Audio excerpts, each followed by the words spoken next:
Hi, Ted. Good to see you.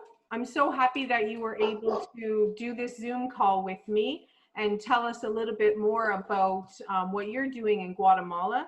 And I just want to let the students at Denis Morris know that this is Mr. Ted Vanderzom. He's the founder of the Wells of Hope in Guatemala, along with his wife Miriam. He was a chaplain at Denis Morris Catholic High School, and then a teacher at Denis Morris Catholic High School for a number of years before he decided to go full-time on this adventure, on this mission, on his ministry of Wells of Hope in Guatemala. So I just want to introduce Ted and say thank you for joining us. Hey, Patricia, it's my pleasure. What a wonderful, wonderful way to connect. Technology is phenomenal nowadays. I really appreciate you reaching out to me. It's very important for me to bring the Lord's work to our students and have them see that, hey, this is for real, and hopefully that they feel that they're called to do the same. That's awesome. So I guess how did you and Miriam come to found the Wells of Hope? What was the impetus for that? Well, Patricia, I have to backtrack to when I was a young boy. As far back as I can remember, I always had a desire in my heart to want to help the poor. And I can only say God placed it there because there's no other explanation. I was too young to even understand what that meant. I remember so clearly as a young boy watching fundraising programs, and they'd show this poor starving kid with the bloated belly, flies flying around them. And I clearly remember just crying when I would see a picture like that. And so I always carried this picture with me growing up through elementary school, high school, and always searching and praying to God, please, Lord, show me the way. And I definitely felt God was calling me to serve the needs of our less fortunate brothers and sisters in a very unique way. Now, in high school, actually, when I was at Denis Morris High School, my dad said, hey, Ted, what do you want to do with your life? And I said, I want to help the poor. And this was grade 10. So you're a graduate of DM? To be honest, no. Oh. I was to go to DM. I was at Holy Cross High School, which was PK Kerwin in those days. Okay. And only went to grade 10. And then everyone went to Denis Morris after that. So my dad asked me, Ted, what do you want to do with your life? I said, I want to help the poor. And my father's way of interpreting that was, jeeper, only priests and nuns do that. Maybe God's calling him to the priesthood. So my dad said, Ted, I'm going to make you go to the seminary. He was convinced God was calling me into the priesthood. And he said, give it a year, give it a fair shot. After that year is over, I'll respect whatever decision you make. And so I went to the seminary at Mount Carmel, actually. Mount Carmel, Niagara Falls was still a minor seminary in those days. And I have to say, I really appreciated the faith formation that I was receiving. And I hung in there for a few more years. And eventually I had to accept the fact that priesthood was not the way God was calling me to serve the poor. And so I left the seminary and finished my theology degree at Brock University. And so just before graduation, I was approached by some Italian missionaries, and they said, Ted, the people in Africa are dying of thirst. We want to finance a well drilling program. We'll buy the equipment, but we need a young guy to run it. Will you come and run this for us? And I was like, Father, why are you asking me? What do I know about well drilling? What do I know about building windmills? Well, I have a Dutch background, so maybe that's in my blood.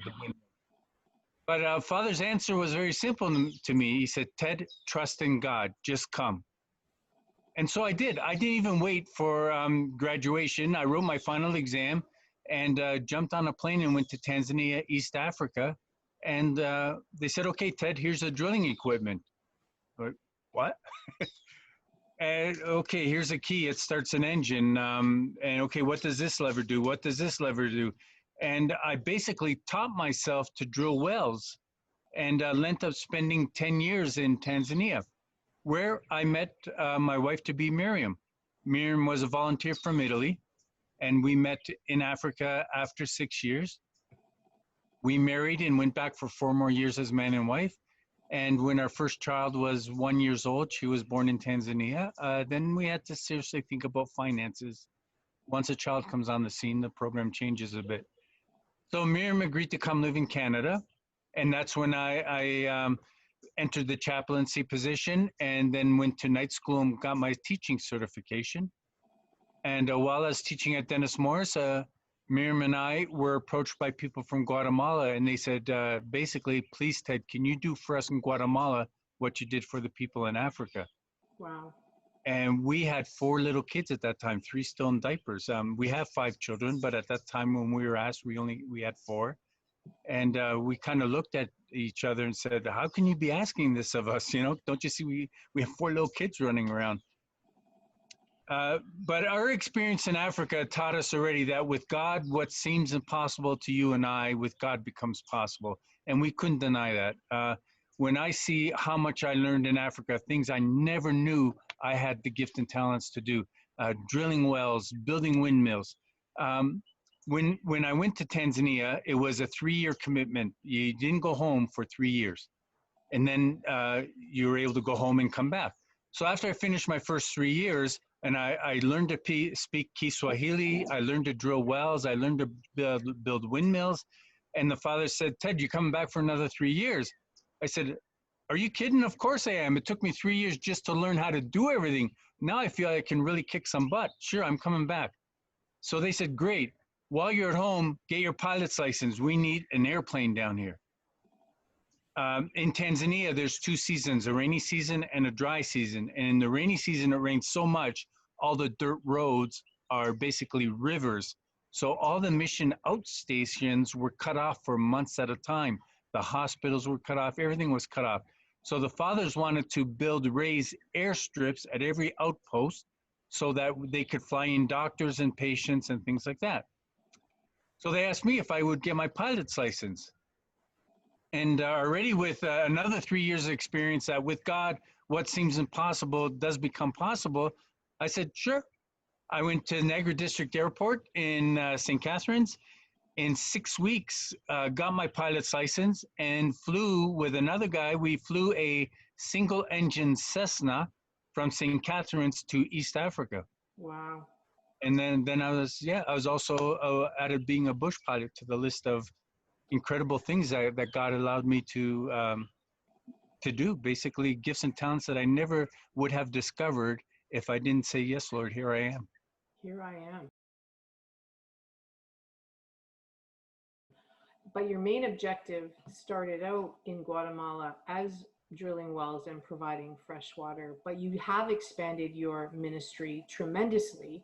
Can you elaborate on other activities that your organization is involved with in Guatemala and other gifts and talents you've been able to unearth and discover? Sure, Patricia. Of course, we began with water being our priority. Without water, there's no life. And so, yes, we began with water, but the needs of the poor are huge. We could not just focus on water and ignore all the rest. Again, with God, what seems impossible to you and I becomes possible. With the help of the Niagara community, our donors, our sponsors, Denis Morris High School, Holy Cross Catholic High School, we were able to finance the wells we were drilling and still do more. So we began to build schools. Aid without education doesn't work either, and the children need to go to school so they have an opportunity to discover the gifts and talents that they possess as well. And so we started building schools and equipping the schools. We started to build houses for single moms who were either widowed or abandoned. We invited doctors and dentists from the Niagara community to come to Guatemala, and we would set up medical clinics and dental clinics. This year, we've just finished a hospital in the mountains that within a week or 2 will be open for the very first time, that the people have their own hospital in the mountains. The list is just endless. We were collecting used desks from the Niagara Catholic District School Board to equip our schools, but shipping desks from Canada is so expensive that Miriam and I, with the Wells of Hope team, we have just begun working with the local government and begun a welding course where we are teaching young men and women to weld. And by next year, January, February, we hope to be fabricating our own school desks for the schools that we're building as well. We're using all recycled plastic for the desk chair and backrest. So it's greatly going to help Guatemala cleaning up the plastic bottles that are all over the countryside. And we've also, because of the pandemic, normally Miriam and I come back to Niagara mid-May for two reasons. The rainy season starts here and it rains so much, it's very difficult to drill wells. The equipment sinks in the mud. It's just very challenging to do any work. And number two is that we need to go home and work for our own family needs. But this year, due to the pandemic, the borders and airports were closed, and it is now October, and we're still in Guatemala. We believe that by October 21st, we'll be able to leave. But in the months of June, July, August, due to the pandemic and transportation being totally shut down, thousands of people were having a difficult time feeding their families. So we began we'll call it soup kitchen for lack of a better word in the mountain. That's what I wanted to ask you, Ted. So Yes. we know how COVID, how the global pandemic hit the world very hard. We feel it in Canada, especially in the Niagara region. We know what that's like. We're going through it right now. But we want to know, how has it impacted Guatemala and your ministry? Like, what else? You're beginning to touch on it with but if you can just elaborate more with what you're doing in Guatemala because of the COVID pandemic. Yes. Now, the poor who already have next to nothing, life was just made so much more difficult due to the pandemic.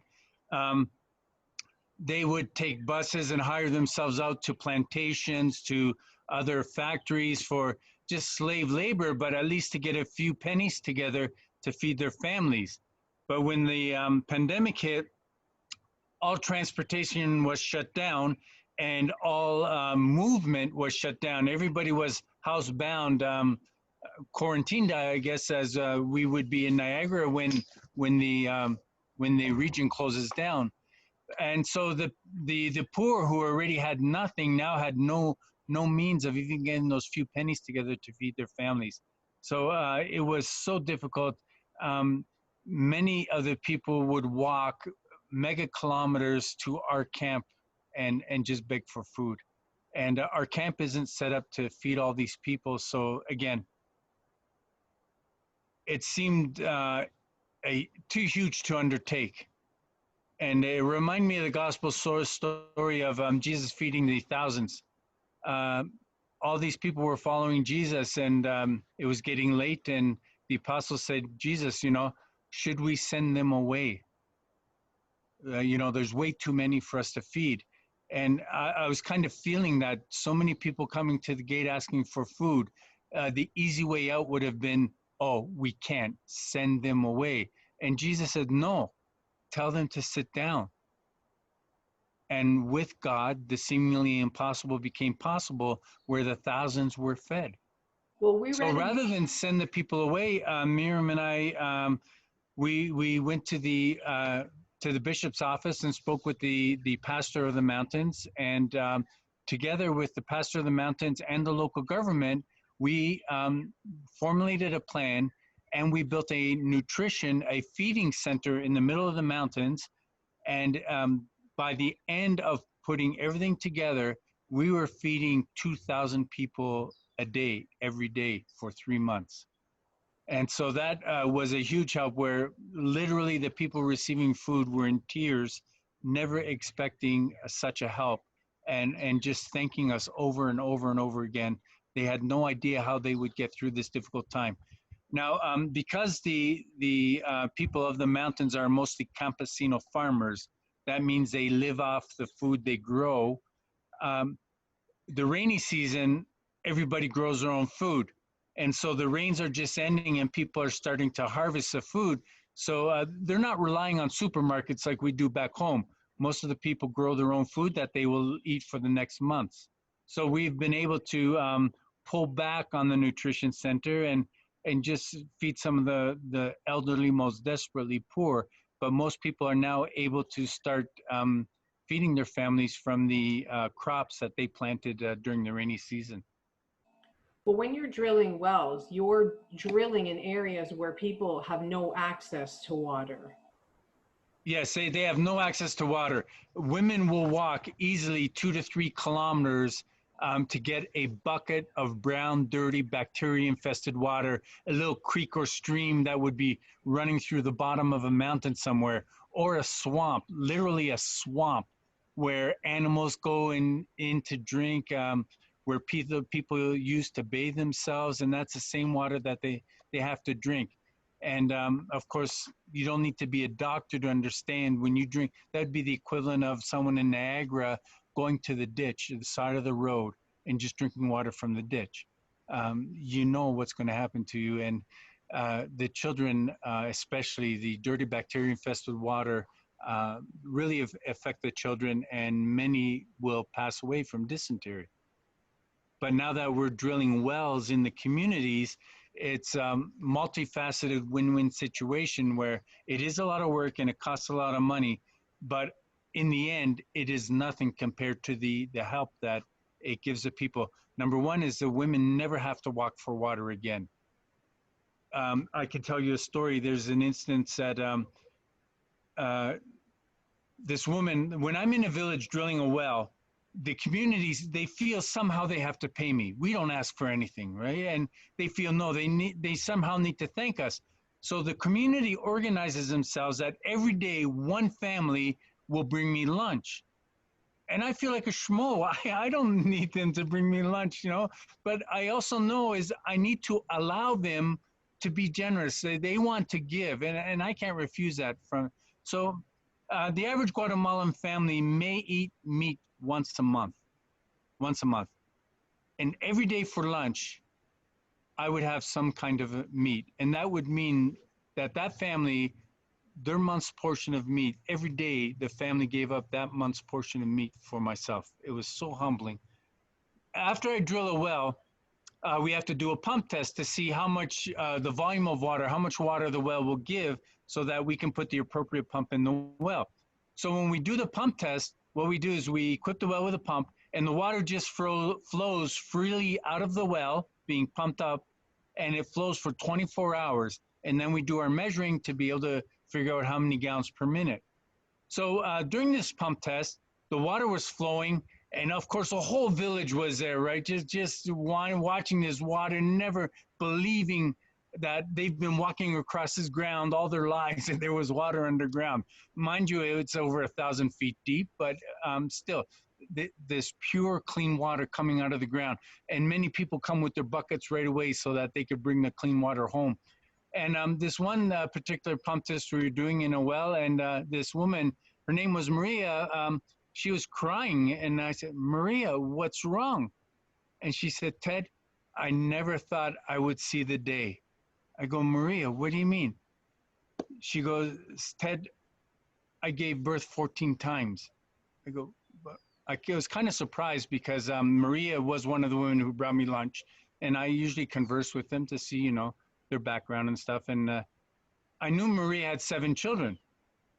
So I said, Maria, what do you mean? You told me you had 7 kids, not 14. She goes, yes, 7 of my children died in the first 2 years of their life due to the dirty water I was bringing home for them. And then